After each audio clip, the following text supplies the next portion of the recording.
Well, ladies and gentlemen, it looks like I was wrong in my prediction. Welcome back, everybody, to another video from the 10-7 MMA channel. And we are making another video following up once again on the beef between Ariel Helwani and Michael Bisping. And I thought the video that I made last night about Ariel's brutal response would be the end of it. I thought, mistakenly so, that Michael Bisping would not respond, only because I think Ariel, he's kind of a dangerous opponent to take on in an internet beef, especially when Ariel truly feels like he's in the right. And here, I think, again, I can't really tell why this beef began and why Michael Bisping started saying negative things about him. I don't think they had a falling out. I don't think Ariel did anything specifically to him. I think Bisping, for whatever reason, developed this opinion, or maybe he had it all along, but Bisping actually talks about a little bit of their friendship and quote unquote friendship. I don't think he ever considered Ariel a friend, but he talks about the relationship and the little bit that he knew him in this response. So Michael Bisping not only responds and responds harshly, but Felder jumps in and responds as well. Now, some of the points that they make in this response actually are kind of valid. I didn't think about it at the time, but they make some good points. And with respect to some of the things that Ariel said may have been a little bit out of line. Now that I think about it, I do somewhat agree with them.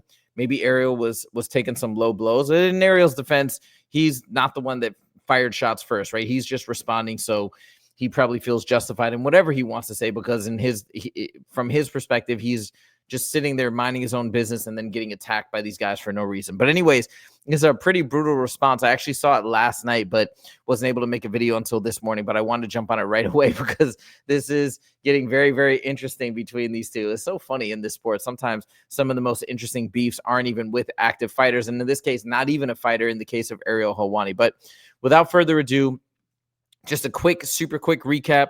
Bisping has been talking negatively about Ariel back in the day. Ariel was perplexed, responded back, called him bootlicker Bisping, and they kind of went back and forth a little bit. The beef died. Then on Carl Froch's podcast last week, Bisping went on again and called Ariel a total dickhead, amongst other things. And then Ariel saw that clip and responded again. You can see the video that I made last night, which covers that entire response. It was a pretty brutal response, basically saying Bisping has lost who he is and is no longer the bad boy solo guy who will do whatever he wants, whenever he wants, to whoever he wants. Now he's kissing up to the UFC brass in the hopes of getting on a UFC Apex card or getting another, big UFC pay-per-view main event, basically saying he's lost his integrity to some extent, which I'm not saying I agree with. I'm just saying, kind of summarizing what Ariel said. And now we get to Bisping's response, where they fire back, and Felder jumps on the bandwagon as well. So check this out, and I'm going to stop along the way to give my commentary at different points. I don't want to talk about this, but we'll just have a quick laugh at his expense. Quick laugh turns into 6 minutes, just FYI. The one and only Ariel Helwani. Oh, God. Quick backstory. I did an interview with Carl Froch, the British boxer, legendary British boxer, multiple-time world champion, 12 rounds with Carl Froch. One of the questions, he says, who's the biggest dickhead in MMA? I said Vitor Belfort or Tim Kennedy, just kind of in a silly way, really, And then at the end, he's like, oh, I thought you were going to say Ariel Helwani. I'm like, oh, yeah, well, he is a dickhead. Don't get me wrong. But let's not talk about him. He'll go off and make a whole video about it. And what did he do? He went and did a whole video about it, about how he feels sorry for me and all this. And then that's what he said, by the way, in the video. He's like, man, I just feel sorry for him because he's got to look himself in the mirror every day and realize he's no longer the same guy he once used to be, that rebel, that guy who stood up to people, because he's basically insinuating that now Michael Bisping will just do anything and everything to be in the good graces of the UFC and sort of lost his way. So that's what he's referring to right there. This is where it gets ultra pathetic. Then he's clipped the video and he's put it on his own social media. I saw it on the plane. He's posted it to his Facebook. Do you know what I mean? He's posted that clip to his Facebook. I looked at the comments. All the comments are saying, Helwani, you're a dickhead, right? I got to check that, by the way. I haven't actually looked at the comments. I don't believe that. I think Ariel's got a lot of fans. Ariel's got a lot of support. And I feel like I'm pretty objective in this case because I'm a huge fan of Michael Bisping, and I've been a fan of Ariel's for a long time too. And that I think he's the best in the game. Whether you dislike him or whatnot, he has the best interviews, bar none. it's just there's a number of reasons why that is. He's not afraid to ask some challenging questions sometimes, some questions that I wouldn't be comfortable asking myself, but he's not afraid to ask them. And it may rub people the wrong way sometimes, but he gets amazing answers and really incredible insights. But he also does a good job of allowing fighters to tell their stories and leading them down the path with really well thought out questions. He also has a great rapport with some fighters. We see his crazy interviews with Dylan Dennis. I mean, who else is doing interviews like that with fighters with that amazing back and forth? So Ariel is the best in the game when it comes to interviews. And I got to give him credit where credit's due. And the last thing I'll say, by the way, too, is Michael Bisping is so surprised that Ariel made a response video. But like, the reason why I thought Ariel would respond, I said 52% likely he would respond. I should have said even more than that. But like, Ariel is going to respond. And he said this multiple times. When he feels like he's under attack for the wrong reasons, he's going to stand up for himself and clear his name. So I don't think it should be such a shock that he did all this. But anyways, yes, Ariel responded. I think it makes sense that he did. And he does have his fans. He does have his fan base. So I don't know if everybody's just like, hey, Ariel piling on that he's a jerk or whatever. I don't believe that. I think you're a dickhead. Carl Frock thinks you're a dickhead. I don't think that's because I'm trying to curry favor with Dana White. I just think you're a dickhead. And that's it. The narcissism of this guy. My Now, this part I told you guys I did agree with. I actually don't think Bisping was doing any of this to curry favor with Dana White. That's a stretch. And I think Ariel knows that. Ariel's just jabbing at him and taking low blows. Like it's and they explain it a little bit more here. Again, as I posited in the video yesterday, I think just maybe Bisping never liked him and he was just being polite to him. That's one possibility. Or what I think is more likely is that maybe they did have some rapport. They did have a friendship. They did have a relationship where they were calling. Ariel talks about calling Bisping and telling him to go for this one fight that I think eventually got him the belt. I don't know if Bisping's ever confirmed that story is true, but I do think they had a friendship. And then along the way, Michael Bisping changed his mind, it seems, about Ariel. Maybe it's from watching from afar and seeing what he's done with other fighters. Maybe it's from talking to the UFC brass and hearing some new stories. And then now that has changed his opinion of Ariel. But for whatever reason, Michael Bisping has changed his perspective in terms of how he feels about Ariel. I don't think it has anything to do with just throwing this out there in the hopes that Dana White sees it and it's going to get him in the good graces. I do think that's cap for sure. I think Ariel knows that too. God, it's hilarious. Yeah, and you know, I have not personally had any beef interactions, right, with Ariel, but when I saw that, because I saw your interview, and I saw you not say that at first, and then Carl brought it back up, and you went and said what you said. I knew that something was going to come of it. And when I actually read it at first. I didn't even hear it. I just read the transcript of what he said, and I kept scrolling through what he said. And I'm like, I saw what Mike said, which was a quick little quip about how you feel about him. It really does drive me nuts that you go into that much of a detail and talking about working at the apex and getting pats on the head. And I thought, you know what, Ariel, I thought that was really too far. I thought that was complete bullshit to be.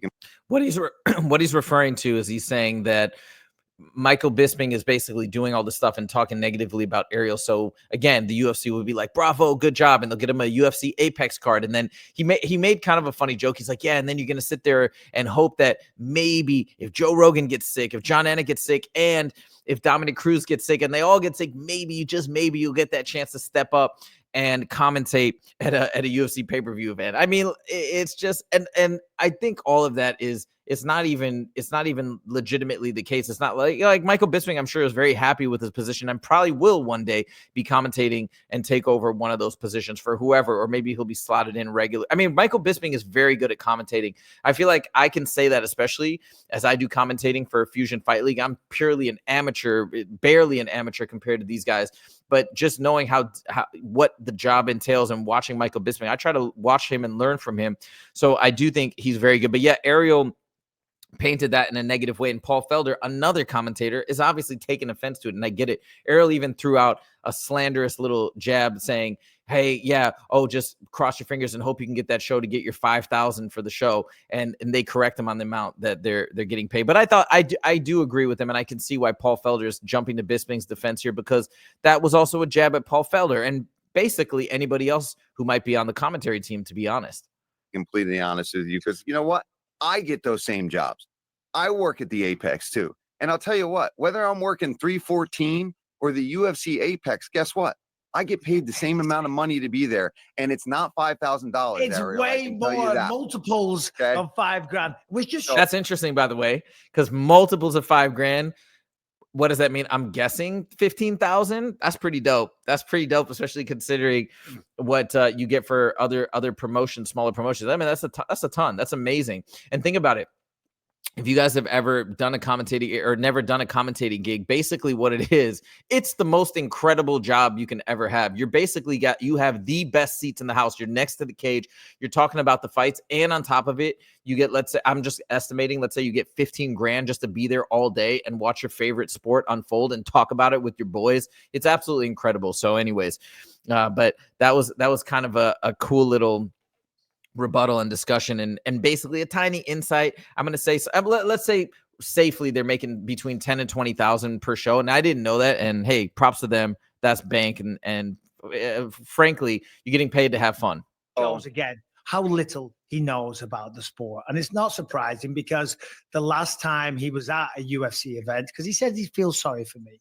Last time he was at a UFC event was UFC 199. When I became champion of the world, and he was thrown out because he can't keep his mouth shut, because he can't toe the line, and now he's banished from the sport. So don't. This is such a sore spot for Ariel. He gets so mad, and he's talked about this event when he got kicked out of UFC 199 like 50 times online, and him giving his perspective and his story. So for Michael Bisping to paint it this way, because Ariel has defended himself over and over saying, look, I did nothing out of the ordinary. I just got my normal leads like I always do. And I broke a story like I always had.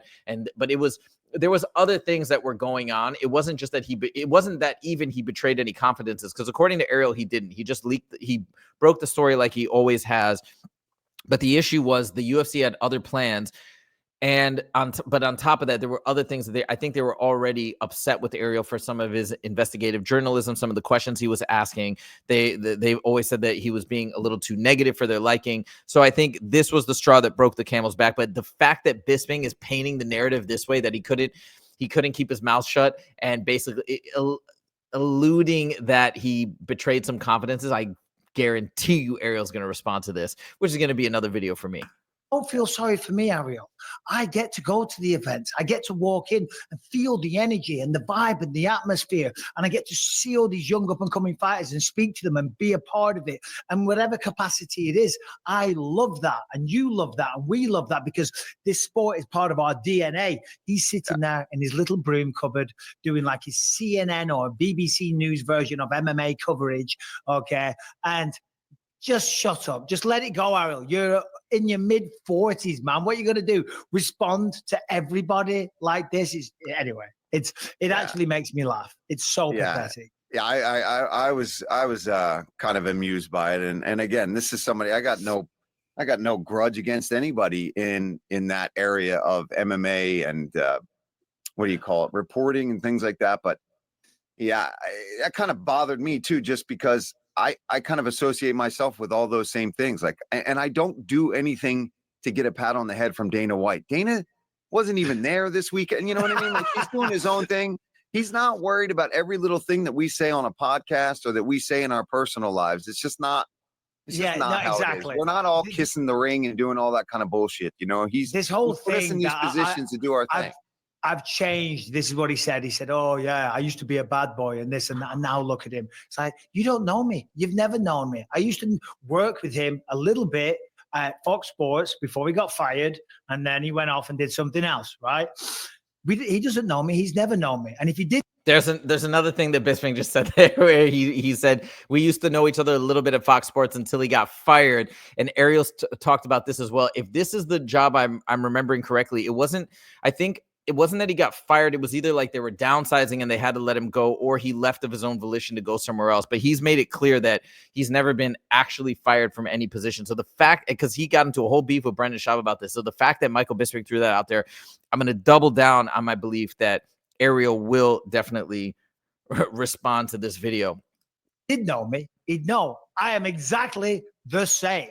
Exactly the same. And this is another point, what you brought up there about the Apex, about the fight cards, about you. We all do this job. It just disrespects everyone involved with it. You know, these people went out there Saturday night and fought their asses off. We're not going to sit there and talk shit and lower the status of their achievements and what they're. What he is referring to right here is Ariel's constant criticism of Apex events. So let me give you some context, because I want to clarify and explain Ariel's position, because I know what Ariel would say. However, I tangentially agree with Bisping in terms of, I'm not the biggest fan of Ariel constantly bashing the Apex events. But let me just give you some context, and let me try and be fair in terms of what's going on. So Ariel belabors the point that Apex events need to go away because they're just so much more exciting with fans, and it's unfortunate for the fighters. It's not the same atmosphere. And so he harps on this point ad nauseum. I think what Ariel would say is he's doing it for the benefit of the fighters and for the benefit of the fans, to make the events that much more exciting.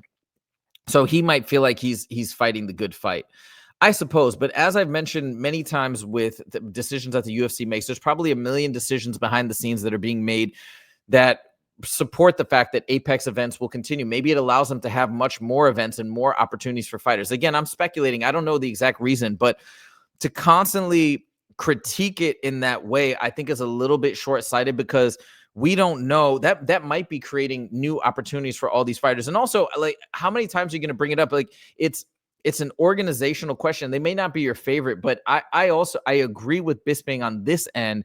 Like, what's the point of being negative and keep talking down about the Apex events? Now he's feeling like that diminishes the fighters' achievements. I don't think Ariel means it to come off that way whatsoever, but maybe that's how these guys interpret it. Maybe that's how some other people interpret. I don't interpret it that way, but I can understand Bisping's perspective. They're like, dude, because what do you achieve? You've brought it up. You've talked about it. This is what's happening. You're not in the position to dictate whether or not Apex events continue. You sort of said your piece. Like, why are you beating a dead horse? I think that's their perspective. So anyways, they're going through and all their sacrifices. You know, to do that is very, very disrespectful. Yeah, you know, the Apex sometimes, of course, it's more energetic in a big stadium, but it does serve a purpose, and it does give a platform to a lot of up-and-coming fighters to be able to go out there, improve, get on TV, get on ESPN, build their brand, get valuable experience. Of course, he's gone. He's old news. So his whole agenda, like I say, is the BBC or he's CNN. He's just got an agenda. He just talks shit all the time. And God forbid that, you know, after you retire, you become. Let me pause right there. So he's calling Ariel out and saying he's got an agenda behind everything he does. I can't really get behind that statement. I think the majority of definitely he has his agendas woven into certain themes and narratives, and he's not afraid to poke at the UFC or at Dana White in particular. I think just because of how he feels about Dana and the fact that Dana's come after him and whatnot. But I think in general, his main objective is to tell the stories of the fighters and get to know the fighters too, because I think he's genuinely interested and intrigued by fighters, their stories, and what they're trying to achieve and accomplish. So I don't think it's fair to say that he's just out there trying to paint like some specific narrative and that's his whole objective. That I think that's a little bit unfair. But yes, occasionally do his biases creep in? And I know Ariel will deny this vehemently till the day he dies, that never, ever, ever do his biases creep in. Or maybe he will admit occasionally. But yeah, like I think with everybody, of course, his biases are going to creep in sometimes. And I don't necessarily fault him for that. He's got his own platform and he's got some ammunition now that he can fire back against the UFC when they tried to destroy his entire career. So like, yeah, I think they do creep in, but I don't think he's totally in the wrong for that. Less of a aggressive bad boy in your life with a family and a career. You know what I mean? Like, I don't know if that's an insult. Yeah. You mean, hold on a minute. You mean at 46, I'm not quite as unhinged aggressive, yeah, as what I was when I was 25. Yeah. I would say that's something to be very happy about. Yeah, I said that's a good thing. Anyway, there you go. That's it. That's the summary. I'm thinking about this as I'm watching their response, because I'm trying. I am kind of entertained by this, and I'm making videos about it, obviously. So there's that element of it. But then there's a part of me that is a little still confused and almost a little saddened by the fact that this is going on back and forth, because again, nothing happened. Nothing happened as far as I can tell between the two of them. Bisping just began suddenly throwing little jabs and pokes at Ariel. And I don't understand why, because Ariel was always very supportive of him. Again, like I said, perhaps maybe his opinion just eroded of Ariel over the years, or maybe he always felt that way and was just being cordial before. I don't know. I don't really understand it. But I guess that's where we're at right now. And it seems to just only be escalating. We're going to check later today at the end of Ariel's show, because I've been watching it so far and he hasn't mentioned anything about Bisping. I feel pretty confident that he's going to, unless he didn't have a chance to see this episode yet, because as I mentioned too, this episode just dropped last night. I don't know. We'll see. I feel like Ariel's going to respond. So we got more to this story, I'm sure. We shall see what happens. Let me know what you guys think in the comments. Are you guys equally as intrigued and enthralled by this back and forth as I am? What do you think about Paul Felder's comments? Do you think he's in the right? I think it's fair that he jumped in and got Bisping's back, because some of those comments did relate to him, as he mentioned. So I feel like that's a fair response. And I don't think he said anything too crazy that will earn the wrath of Ariel towards him. But we'll see what Ariel says in response to Bisping. Let me know what you guys think. Thank you guys so much for joining. We'll see you in the next video. Take it easy.